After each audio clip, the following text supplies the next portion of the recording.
আসসালামু আলাইকুম। আমি আজকে একটি রুই মাছের রেসিপি নিয়ে হাজির হয়ে গেলাম।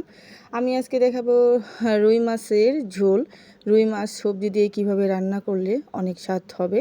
আমি আজকে যেভাবে রান্না করতেছি বাড়িতে একবার ট্রাই করে দেখবেন। আশা করি সবারই ভালো লাগবে। একবার খেলে আপনাকে রিকোয়েস্ট করবে বারবার বানানোর জন্য। আমি কিছু রুই মাছ নিয়েছি দেখতেই পাচ্ছেন। তারপরে কিছু সবজি নিয়েছি এখানে বটবটি, আলু, বেগুন, ধুন্দুল। আপনি ইচ্ছা করলে আরও সবজি মিক্স করতে পারেন, কোনো সমস্যা নেই। আর সবজি দিয়ে রান্না করার মাছের ঝোলটা এত মজা লাগে এটা বলার মতো না। কারণ অনেক সময় আমরা মাছ কষানো খেতে খেতে বা মাংস খেতে খেতে অভুক্ত হয়ে যাই। তখন মনে চাই সবজি দিয়ে কিছু পাতলা ঝোল হলে খুব ভালো হয়।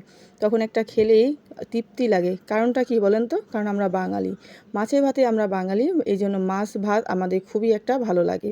তারপর দেখুন মাছগুলো আমি মশলা লবণ দিয়ে মাখিয়ে নিয়েছি, এখানে ম্যাগনেট করে রাখছি আর কি। তারপর এখানে ভাজবো আমি, এই জন্য কিছুক্ষণ ওয়েট করতে হবে। কারণ মাছে যদি লবণটা না ঢুকে, মশলাটা না ঢুকে, তাহলে মাছ যখন কামড় দেবেন তখন একদমই ভালো লাগবে না। এই জন্য সবসময় চেষ্টা করবেন মাছ ভাজার আগে কিছুক্ষণ রেখে দেওয়ার জন্য। তারপর আমি কড়াই নিয়েছি, দেখুন তেল গরম হয়ে গেছে। আর এখানে আমি একটা পুরনো কড়াই নিয়েছি, কারণ এটাতে মাছ ভাজতে খুবই সুবিধা হয়, নিচ দিয়ে লেগে যায় না। আরেকটা টিপস আছে, যদি আপনি নতুন কড়াই দিয়ে মাছ ভাজেন, যদি না ওঠে তাহলে হালকা কিছু লবণ দিয়ে নেবেন, তাহলে দেখবেন অতি সহজে অনায়াসে মাছগুলো উঠে যাবে। আর আমি আজকে মাটির চুলায় রান্না করলাম। মাটির চুলায় রান্না করার যে একটা মাছের স্বাদ বা যাই রান্না করেন না কেন, এটার একটা ফ্লেভারই অন্যরকম হয়ে থাকে। এটা সবাই জানেন কম বেশি। তারপর মাছগুলো দেখুন খুব সুন্দরভাবে উঠে যাচ্ছে। এই জন্য আমি এই কড়াইটাই সবসময় ইউজ করি। কারণ অনেক দিন দেখা গেছে একটা কড়াইতে যখন মাছ ভাজা হয় তখন ওইটাতেই ভাজতে সুবিধা হয়, নিচ দিয়ে লাগে না, সুন্দরভাবে উঠে যায়। মাছটা ভেঙে গেলে একদমই অসুন্দর দেখায়। তারপর মাছ ভাজা হয়ে গেলে আমি এখানে পেঁয়াজ মরিচ সুন্দরভাবে দিয়ে কষিয়ে নেব, একটু কিছুক্ষণ নেড়ে চেড়ে নেব। নেড়ে চেড়ে নেওয়ার পরে, কারণ মশলাটাই হলো তরকারির মেন কষানোটা। তারপর লবণ দিয়ে দিব, লবণ দিয়ে কিছুক্ষণ নেড়ে চেড়ে নিচ্ছি। তারপর এখানে এক এক করে ময় মশলা দিয়ে দিব, আদা বাটা, হলুদ বাটা। আর হলুদের সাথে সব কিছু মিক্স করা আছে, মরিচ পাখি, সস পাখি, এ টু জেড সব একসাথে আমি সব দিয়ে দিচ্ছি। তারপর মশলাটা সুন্দরভাবে আমি কষিয়ে নিব, ভালোভাবে একটু কষিয়ে নিতে হবে। কারণ সাথে সাথে যদি সবজিটা দিয়ে দিই তাহলে একটা হলুদের একটা গন্ধ আসবে, ও খেতেও ভালো লাগবে না। আর মশলাটা যদি ভালোভাবে পারফেক্টলি আপনি কষিয়ে নেন তাহলে দেখবেন ওই তরকারির স্বাদই অন্যরকম হয়ে থাকে। তারপর কিছুক্ষণ পানি দিয়ে আমার মশলাটা কষানো হয়ে গেল। তারপর আমি সবজিগুলো সব দিয়ে দিব এক এক করে। আর এই শীতের সিজন এসেছে, শীতের সিজনে সবজি দিয়ে খেতে খুবই ভালো লাগে। মাছ বলেন, গুঁড়ো মাছ, যেই মাছ হোক না কেন, আমরা খুবই পছন্দ করে থাকি। তারপর আমি এখানে কিছুক্ষণ এই সবজিটা কষিয়ে নেব। তারপর আমি অল্প কিছু সময়ের জন্য ঢাকনা দিয়ে ঢেকে দিলাম। তারপর দেখুন সবজিটা হয়ে এসেছে, বলক প্রায় দেখুন সবজিটা মজে গেছে।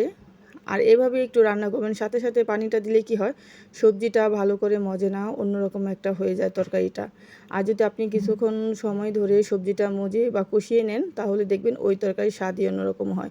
তারপর আমি পানি দিয়ে দিব, এখানে পানি দিয়ে ঢাকনা দিয়ে আবার পুনরায় ঢেকে দেব, যতক্ষণ পর্যন্ত বলক না আসে অতক্ষণ পর্যন্ত ওয়েট করতে হবে। তারপর দেখুন তরকারিটা বলক এসে গেছে। এখন আমি এর সাথে সব মাছগুলো, ওই যে মাছগুলো আমি ভেজে তুলে রেখেছি ওগুলো এক এক করে সব দিয়ে দিব। তারপরে মাছ দিয়ে সুন্দরভাবে একটু ভালোভাবে নেড়ে চেড়ে দেবো। আর নাড়ার সময় একটু খেয়াল রাখতে হবে মাছ যেন ভেঙে না যায়, এই জন্য একটু লাস্টের দিকেই মাছটা দিলে ভালো হয়। আর অনেক সময় দেখা গেছে আমরা সব কিছুই খেতে খেতে একদম অতৃপ্ত হয়ে যাই, তখন একটু ঝোলালা তরকারি হলে খুবই ভালো লাগে। তারপর আমি দিয়ে দিব টমেটো, ধনেপাতা কুচি, সব কিছু অ্যাড করে একসাথে দিয়ে দিলাম। সব কিছু দিয়ে সুন্দরভাবে নেড়ে চেড়ে দেবো। আর এখানে আমি জিরে ফাঁকিটা দিচ্ছি না, কারণ এখানে আমি ধনেপাতাটা দিছি, এই জন্য আমি আর জিরে ফাঁকিটা দিলাম না। আপনারা চাইলে দিতে পারেন। তারপর কিছুক্ষণ ওয়েট করার পরে তরকারিটা হয়ে গেল, আমি নামিয়ে নিব। আমি নামিয়ে নিচ্ছি রুই মাছের ঝোল। আর আমার রান্নাটা আজকে কেমন হলো অবশ্যই আমাকে কমেন্ট করে জানাবেন। একটা কমেন্ট যখন করেন যে আপু দারুণ হয়েছে, সুন্দর হয়েছে, তখন ভীষণই ভালো লাগে, নেক্সট ভিডিও বানানোর জন্য একটু উৎসাহ জাগে।